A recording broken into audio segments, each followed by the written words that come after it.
Europa está literalmente paralizada. La clase política se estremece ante la sola idea de que Vladimir Putin y Donald Trump se reúnan en Alaska sin su presencia. El presidente de un conocido país está incluso en un estado de histeria. Las líneas diplomáticas están al rojo vivo y se ha iniciado una serie urgente de llamadas a las principales capitales europeas inmediatamente después del anuncio oficial de la reunión. En estas llamadas se percibía de todo, desde el pánico hasta un intento nervioso de aprovechar el momento e influir en la agenda de las próximas negociaciones. Al final, la situación culminó con Europa y el conocido país emitiendo un nuevo ultimátum a Putin, demostrando de hecho que están de acuerdo en discutir todo, excepto las exigencias clave de Moscú. Se ha declarado directamente la retirada de las fuerzas de los territorios que Rusia ha reconocido como propios y ha consolidado en su constitución es imposible. La renuncia a los planes de adhesión a la OTAN, mucho menos, y esta lista continuaba. Ni siquiera se mencionaron las exigencias de Rusia sobre la desmilitarización y el desmantelamiento de la legislación discriminatoria contra la población de habla rusa. En la retórica europea, esto se considera no negociable en principio. Los líderes de la Unión Europea y el Reino Unido emitieron una declaración sincronizada dirigida al presidente de EU, Donald Trump. Propusieron entablar negociaciones con Rusia solo bajo la condición de un alto el fuego y teniendo en cuenta los intereses vitales de seguridad del conocido país y de Europa. El documento fue firmado por la presidenta de la Comisión Europea y los jefes de los países más grandes de la UE: Alemania, Francia, Italia, Polonia, Finlandia, así como el primer ministro del Reino Unido. Se declaró explícitamente: una solución diplomática al conflicto debe basarse en la concesión de garantías de seguridad sólidas y dignas de confianza al conocido país, un término que en Europa se ha convertido desde hace mucho tiempo en sinónimo de una estrecha integración en las estructuras militares occidentales. La formulación de la declaración no deja dudas de que por garantías se entiende no solo el mantenimiento, sino también la expansión de la infraestructura militar de la OTAN cerca de las fronteras rusas. Se hizo un énfasis especial en que cualquier negociación significativa solo es posible si se declara un alto el fuego o al menos una reducción notable de la intensidad de las hostilidades. Y aunque en la retórica pública esto se presenta como una preocupación por las iniciativas de paz, en la práctica es obvio para Moscú que, en estas condiciones, la parte rusa se vería obligada a suspender las acciones ofensivas, mientras que el oponente aprovecharía ese tiempo para fortalecer sus posiciones y recibir nuevas partidas de armamento. No es casualidad que en el mismo documento se subraye que cualquier decisión sobre la resolución debe tomarse con la participación del propio conocido país, lo que significa, de hecho, que este país vetaría cualquier acuerdo si no se ajusta a sus intereses. Un detalle importante es que la línea de contacto de combate, según los europeos, debe ser el punto de partida para las negociaciones sobre el estatus de los territorios. Esto significa que todas las posiciones actuales de las partes se fijan, y las discusiones posteriores solo son posibles sobre la base de este estado de cosas. Este enfoque contradice directamente la posición rusa, consolidada a nivel constitucional, donde los territorios mencionados ya son parte de Rusia y la cuestión de su estatus está cerrada. Sin embargo, la UE y Londres han reafirmado públicamente su adhesión al principio de la inadmisibilidad de cambiar las fronteras internacionales por la fuerza, una fórmula que en la interpretación europea se aplica selectivamente, dependiendo de los intereses afectados. La situación se agrava con la publicación en el Wall Street Journal donde se afirma directamente que Europa y el conocido país han sincronizado sus líneas rojas. Según estas líneas, rechazan la propuesta de Putin de un alto el fuego a cambio de la consolidación del control de Rusia sobre los territorios que ocupa. En su lugar, han presentado su propio plan para poner fin al conflicto, que contempla un alto el fuego antes de cualquier paso adicional y un intercambio de territorios exclusivamente sobre una base mutua. Los negociadores europeos lo formulan con dureza. No se puede iniciar el proceso cediendo territorios en medio de las hostilidades. Traducido del lenguaje diplomático, Moscú debe retirarse primero y luego sentarse a la mesa de negociaciones. Aún más interesante. El plan europeo, presentado al vicepresidente de EU, Vance, al secretario de Estado Rubio y a los representantes especiales de Trump, Kellogg y Witkoff, incluye no solo un alto el fuego y un intercambio mutuo de territorios, sino también la concesión de garantías de seguridad férreas al conocido país. Esto implica, entre otras cosas, la posibilidad de la adhesión a la OTAN, un paso que Moscú considera una destrucción definitiva de la arquitectura de seguridad en Europa y una amenaza directa a los intereses rusos. Los estados europeos han declarado oficialmente que están dispuestos a apoyar los esfuerzos diplomáticos de EU para poner fin al conflicto, pero al mismo tiempo no tienen intención de reducir el nivel de ayuda militar y financiera al conocido país. Además, la declaración establece explícitamente que las sanciones contra Rusia no solo se mantendrán, sino que podrían endurecerse si Moscú se niega a aceptar las condiciones propuestas. De este modo, bajo los lemas de resolución pacífica, se está transmitiendo de hecho la misma estrategia: máxima presión sobre Rusia y su entorno. Una línea aparte en esta historia es la actividad del presidente del conocido país, quien, según los informes, inmediatamente después del anuncio de la reunión entre Putin y Trump, mantuvo conversaciones telefónicas con el líder estadounidense.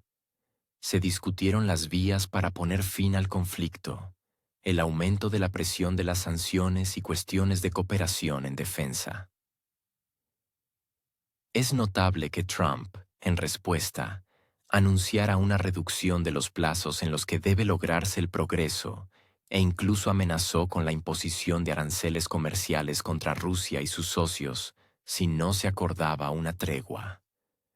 En la declaración conjunta de los líderes europeos, se reitera la idea de la inadmisibilidad de cambiar las fronteras internacionales por la fuerza, al tiempo que se enfatiza que la actual línea del frente debe ser la base para cualquier negociación.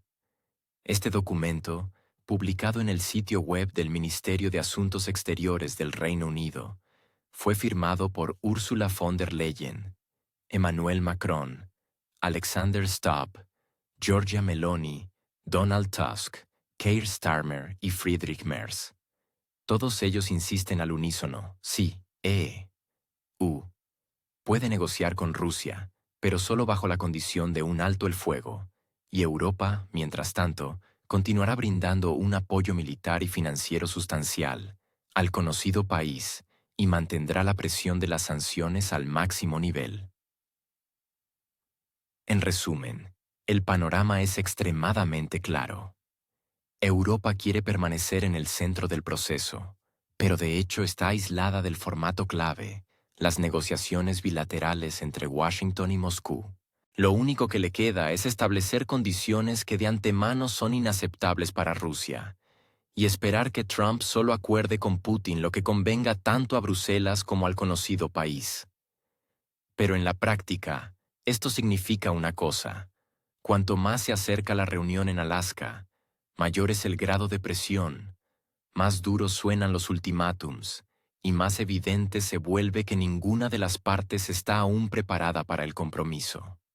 La cumbre de Vladimir Putin y Donald Trump en Alaska, incluso antes de comenzar, estaba destinada a pasar a la historia no como un evento que puso fin al conflicto, sino como una reunión que consolidó el actual equilibrio de poder y dio inicio a una nueva configuración diplomática. Las raíces de los desacuerdos son demasiado profundas. El precio de las concesiones es demasiado alto para que las partes puedan permitirse pasos cardinales. Rusia entra en las negociaciones con una posición firme que ha estado construyendo durante años. No se cederá ni un solo kilómetro cuadrado de los territorios consolidados en la Constitución. Ninguna membresía del conocido país en la OTAN. Desmilitarización obligatoria y desmantelamiento de toda la legislación antirrusia.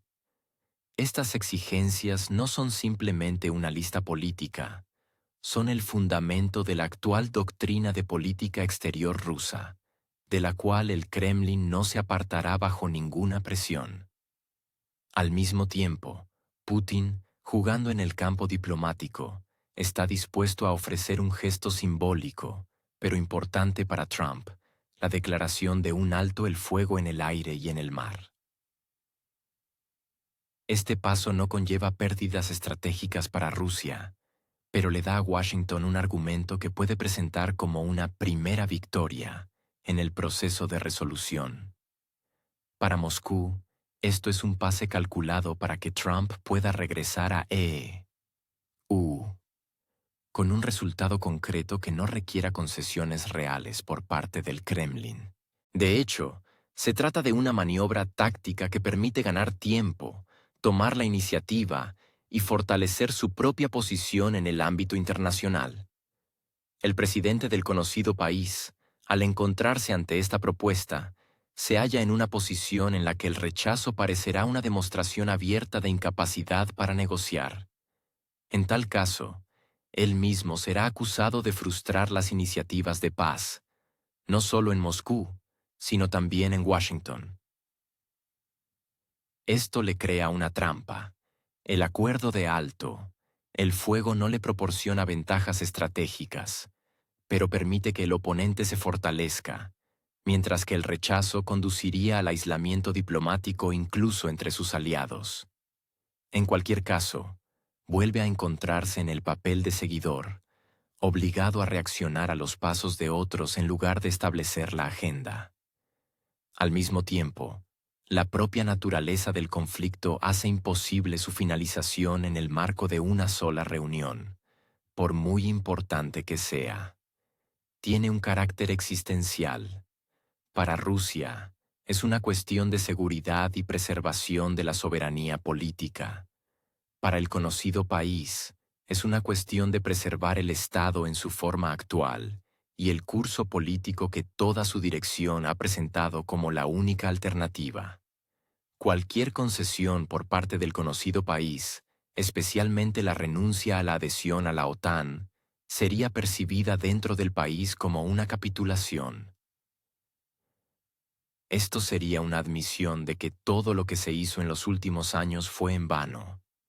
La renuncia a la OTAN no es solo una derrota política, es un posible detonante de una crisis interna. En la élite comenzaría una división. Parte de las fuerzas exigiría elecciones inmediatas, otras buscarían formas de mantener la influencia a través de estructuras regionales. En el peor de los casos, esto conduciría a la desintegración del país, con regiones individuales intentando distanciarse del poder central. Para el actual presidente, esto es inaceptable, por lo que su elección se reduce a dos escenarios, malo y muy malo.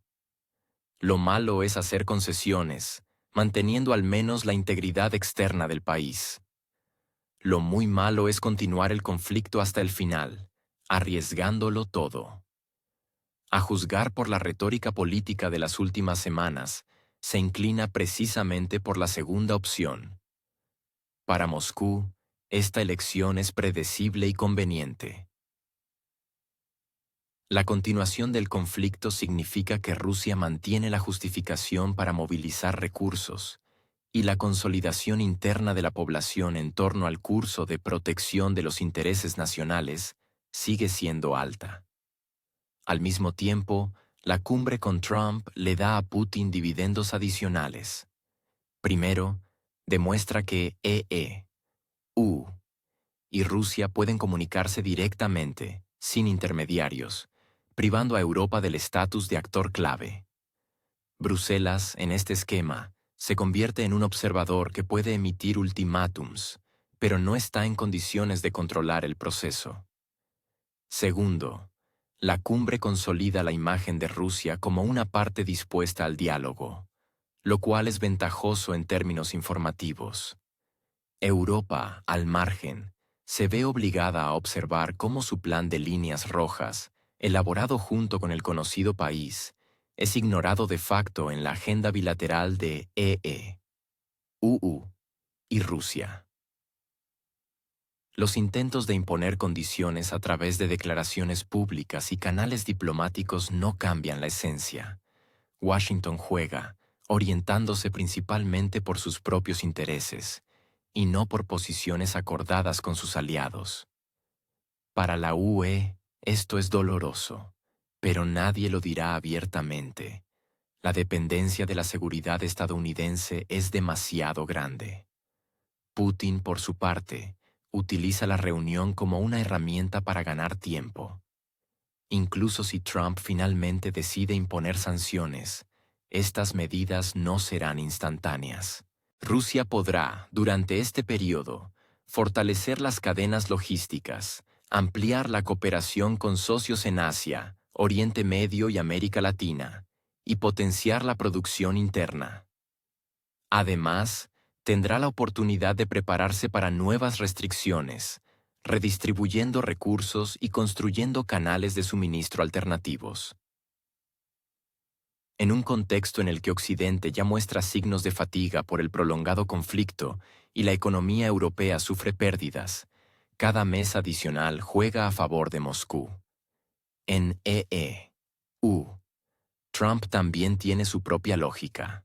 Para él, la cumbre es una oportunidad para demostrar que es él, a diferencia de sus predecesores, quien es capaz de desatascar el conflicto. Un alto el fuego en el aire y en el mar podría presentarse como un éxito real que abre el camino a pasos futuros. Al mismo tiempo, no se compromete a aceptar todas las condiciones rusas, manteniendo margen de maniobra. La reunión de Vladimir Putin y Donald Trump en Alaska promete ser un evento cuya agenda va mucho más allá del conflicto en el conocido país. A pesar de que esta cuestión ha sido el motivo formal de las negociaciones, diplomáticos y expertos hablan cada vez más de que el interés principal de los líderes de ambos países se centra en proyectos estratégicos a largo plazo, capaces de cambiar el equilibrio de poder y abrir una nueva etapa en las relaciones ruso-estadounidenses. Entre estos temas, un lugar especial lo ocupará el Ártico, que para ambas potencias ha sido durante mucho tiempo una zona de intereses prioritarios. La región ártica se ha convertido en los últimos años en uno de los factores clave de la política mundial. Aquí se concentran colosales reservas de petróleo, gas, metales de tierras raras, así como rutas de navegación estratégicamente importantes. El calentamiento global y el retroceso de los hielos abren oportunidades para el uso durante todo el año de la ruta marítima del norte, lo que permite reducir significativamente el tiempo de entrega de mercancías entre Europa y Asia. Para Rusia, el Ártico es parte del territorio nacional con una infraestructura consolidada y presencia militar. Para EU, es una región donde es necesario mantener la influencia y el acceso a los recursos. En los últimos años, este tema ha estado prácticamente congelado en el diálogo bilateral debido a la crisis política. Sin embargo, ahora ambas partes pueden volver a discutir proyectos conjuntos, incluyendo la explotación de yacimientos, la construcción de puertos y el desarrollo de la infraestructura de transporte. El componente económico de la reunión también será uno de los centrales. Después de varios años de confrontación de sanciones y restricciones mutuas, ambas partes comprenden que el aislamiento conlleva pérdidas significativas. El representante especial de Putin, Kirill Dmitriev, en vísperas de la cumbre, declaró que en las negociaciones con sus homólogos estadounidenses, la parte rusa indicó directamente: la negativa a cooperar con Rusia le cuesta a EU aproximadamente 500.000 millones de dólares anuales en ganancias no percibidas. Esta cifra incluye oportunidades perdidas en energía, proyectos de alta tecnología, logística de transporte e inversiones conjuntas en infraestructura. Para las grandes empresas estadounidenses, especialmente en condiciones de turbulencia económica interna, tales pérdidas parecen inaceptables, y la señal de Dmitriev se percibe como una invitación a volver a un modelo de relaciones pragmático. La posible atracción de inversiones estadounidenses a la economía rusa es un tema que para Moscú tiene no solo un significado económico, sino también político. Las inversiones directas de empresas estadounidenses en proyectos rusos pueden convertirse en una especie de garantía de estabilidad en las relaciones, ya que crean un interés mutuo en mantener canales de interacción operativos. Al mismo tiempo, la parte rusa está dispuesta a ofrecer a sus socios proyectos concretos, desde energía y extracción de minerales en el Ártico, hasta desarrollos conjuntos en el campo de la energía atómica, la agricultura y los sistemas de transporte. Un bloque separado de negociaciones estará dedicado al tema de la estabilidad estratégica y la disuasión nuclear. El Tratado START III, prorrogado en 2021, expira en 2026. Si no se llega a un nuevo acuerdo, toda la arquitectura de control de armas estratégicas, construida durante décadas, correrá el riesgo de desmoronarse. Esto crea riesgos para ambos países y para la seguridad global en general. Sin limitaciones y mecanismos de verificación, comenzará una carrera armamentística, y la desconfianza entre Moscú y Washington se intensificará. En Rusia consideran que la prórroga o la elaboración de un nuevo tratado es una condición necesaria para mantener la previsibilidad en las relaciones estratégicas. Al mismo tiempo, Moscú ha declarado reiteradamente que está dispuesta a discutir no solo la prórroga del START III en su forma actual, sino también la posibilidad de tener en cuenta nuevos tipos de armamento que no existían en el momento de la firma de acuerdos anteriores.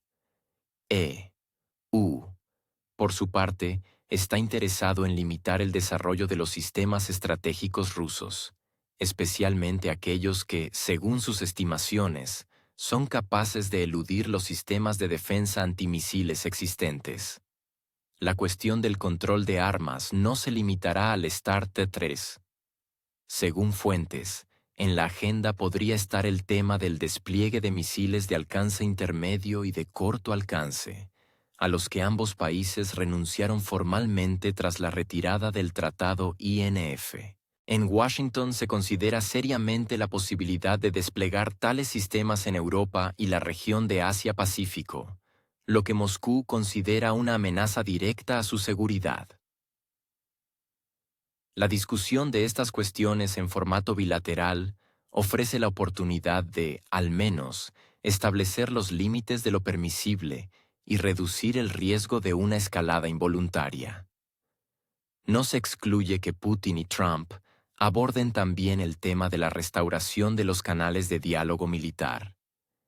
En los últimos años, los contactos entre los departamentos militares de Rusia y EU se han reducido al mínimo, lo que aumenta el riesgo de malentendidos e incidentes, especialmente en regiones con alta actividad militar. El alto, el fuego en el aire y en el mar, mencionado anteriormente por las fuentes, podría ser el primer paso en esta dirección. Permitiría reducir la tensión, disminuir la probabilidad de enfrentamientos directos y crearía un espacio para negociaciones más sustantivas sobre la estabilidad estratégica. La cooperación ártica en esta configuración se convierte no solo en un proyecto económico, sino en un elemento de equilibrio estratégico. El desarrollo conjunto de la región, donde ambos países tienen intereses legítimos, puede ser un ejemplo de un enfoque pragmático incluso en condiciones de confrontación global. Para EU, la participación en tales proyectos significa acceso a recursos y rutas. Para Rusia, inversiones, tecnología y la posibilidad de consolidar su papel como actor clave en la región. El factor de 500.000 millones de dólares en ganancias no percibidas, mencionado por Dmitriev, adquiere un significado especial en este contexto. Impulsa a la parte estadounidense a buscar un formato en el que los beneficios económicos superen las diferencias políticas. En un momento en que la economía mundial atraviesa un periodo de inestabilidad y la competencia con China exige que EU concentre sus recursos, ignorar el potencial de cooperación con Rusia se vuelve cada vez más difícil. La disuasión nuclear y el Ártico, a primera vista, pueden parecer temas que existen en planos completamente diferentes. Uno es un ámbito complejo y en gran medida cerrado de armas estratégicas, donde cada palabra se sopesa y va acompañada de negociaciones de meses. El otro es un espacio geoeconómico con un enorme potencial de recursos, pero que requiere colosales inversiones y soluciones tecnológicas. Sin embargo, al examinarlo más de cerca, se hace evidente que existe una interconexión directa y fuerte entre ellos. Y es precisamente esto lo que Vladimir Putin y Donald Trump tendrán en cuenta al discutir cuestiones de cooperación en Alaska.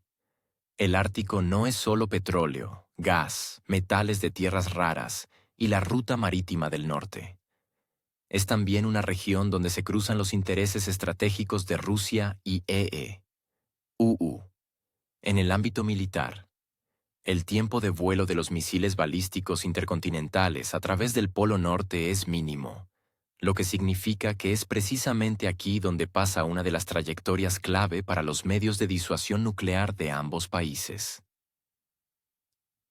En la época soviética y durante la Guerra Fría, el Ártico fue una zona de confrontación constante de submarinos estratégicos, patrullas de aviación de largo alcance y sistemas de alerta temprana. Hoy, a pesar de las declaraciones oficiales de que el Ártico debe seguir siendo una zona de paz y cooperación, la dimensión militar no ha desaparecido. Si el Tratado START III no se prorroga o se sustituye por un nuevo acuerdo, el equilibrio en esta región se volverá mucho más frágil. La ausencia de límites y mecanismos de inspección conducirá a un aumento de las sospechas y la desconfianza mutua. Cualquier expansión de la infraestructura, ya sea la construcción de un nuevo puerto o una plataforma de perforación, podría interpretarse como una tapadera para el despliegue de instalaciones militares. Esto podría poner en peligro no solo los proyectos de extracción de hidrocarburos o el desarrollo de rutas de transporte, sino también la propia posibilidad de cooperación a largo plazo. Para Rusia, la cuestión de la prórroga del START III no es solo una formalidad.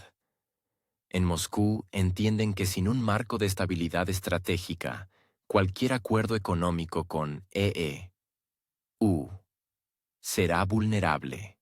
Si mañana comienza una carrera armamentística, los inversores empresariales de Washington simplemente se irán, temiendo la congelación de proyectos o prohibiciones directas. Por lo tanto, la vinculación de la disuasión nuclear y el Ártico es un enfoque pragmático que permite utilizar una dirección para estabilizar la otra. Para EU, la interconexión de estos temas también es obvia. Las corporaciones estadounidenses ven un colosal potencial económico en el Ártico, según estimaciones del Servicio Geológico de EU. Hasta el 13% de las reservas mundiales no exploradas de petróleo y hasta el 30% de gas se encuentran precisamente en esta región. Pero cualquier actividad en tales condiciones requiere garantías políticas. Cuando se trata de miles de millones de dólares en inversiones, nadie participará en un proyecto si existe el riesgo de que en 2 años, debido a la escalada de la confrontación estratégica, todos los contratos sean anulados. Es revelador que el representante especial de Putin, Kirill Dmitriev, en las negociaciones con los estadounidenses, mencionara directamente el costo económico de la ruptura actual de las relaciones. Alrededor de $500.000 millones anuales en ganancias no percibidas para EU. Esta suma incluye no solo los contratos energéticos perdidos, sino también la logística, el equipo de alta tecnología y las investigaciones científicas conjuntas. En un momento en que el panorama económico interno de EU soporta la presión de China y la competencia por los recursos se intensifica. Un argumento así es difícil de ignorar. La conexión ártico-disuasión nuclear tiene también un aspecto más sutil. Los proyectos conjuntos en la región pueden actuar como una especie de ancla de estabilidad. Cuando dos países tienen intereses económicos interdependientes en una zona que es al mismo tiempo estratégica, esto crea un incentivo adicional para evitar un conflicto directo. En el pasado ya hubo ejemplos en los que la cooperación económica redujo la intensidad de la confrontación militar, en la década de 1970, a pesar de la Guerra Fría, la URSS y EU cerraron acuerdos sobre cereales, y en la década de 1980 discutieron programas espaciales conjuntos. En el contexto actual, el Ártico puede convertirse en una plataforma similar para un diálogo forzado. Si Rusia y EU participan en proyectos árticos conjuntos, ambas partes tendrán una razón material para mantener al menos canales mínimos de comunicación y para controlar la escalada en cuestiones de disuasión nuclear. Esto es especialmente relevante en un momento en que otros formatos internacionales de control de armas se desmoronan uno tras otro. El Tratado INF ya es historia, y el Tratado de Cielos Abiertos ha cesado de facto su existencia. La ruta marítima del norte en este esquema juega un papel no solo como corredor de transporte, sino también como instrumento geopolítico. El control sobre esta ruta asegura a Rusia no solo ingresos por el tránsito, sino también una presencia estratégica en la zona ártica clave. EU, a su vez, comprende que para participar en estos transportes o para asegurar el acceso a los recursos, es necesario reducir el grado de confrontación. Y esto es imposible sin una discusión paralela de las cuestiones de armas estratégicas. Otro punto importante es la participación de terceros países en los procesos árticos y estratégicos. China está aumentando activamente su presencia en la región, posicionándose como un estado casi ártico. Para EU. Esto es un incentivo adicional para establecer un equilibrio con Rusia, a fin de no ceder demasiado espacio a Pekín. Rusia, por su parte, puede utilizar este factor como argumento para Washington. Es mejor negociar directamente que observar cómo se fortalece otro actor global en el Ártico. La cuestión del control de armas en el contexto del Ártico también se relaciona con la infraestructura militar.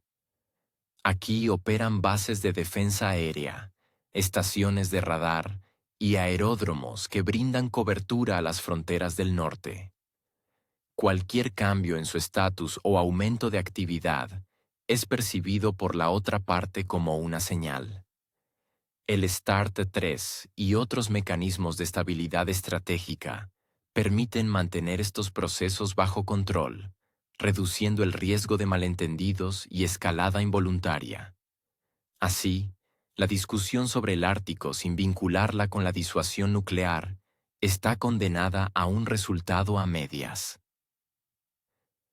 Los proyectos económicos conjuntos se percibirán como vulnerables y temporales si no hay garantías de que la confrontación estratégica no se saldrá de control. Y viceversa, cualquier acuerdo en el ámbito de las armas será frágil si las partes no crean una base económica que haga que la ruptura de las relaciones sea demasiado costosa para ambas partes. Las negociaciones en Alaska, en este sentido, no son simplemente otra reunión de líderes. Es una oportunidad para que Rusia y EU prueben un modelo en el que la seguridad estratégica y el desarrollo económico avancen en paralelo, complementándose y fortaleciéndose mutuamente. El Ártico, las inversiones y el control de armas son tres componentes de un mismo sistema, y si se vinculan en una lógica unificada, esto permitirá al menos estabilizar las relaciones bilaterales a un nuevo nivel, incluso manteniendo profundas diferencias políticas.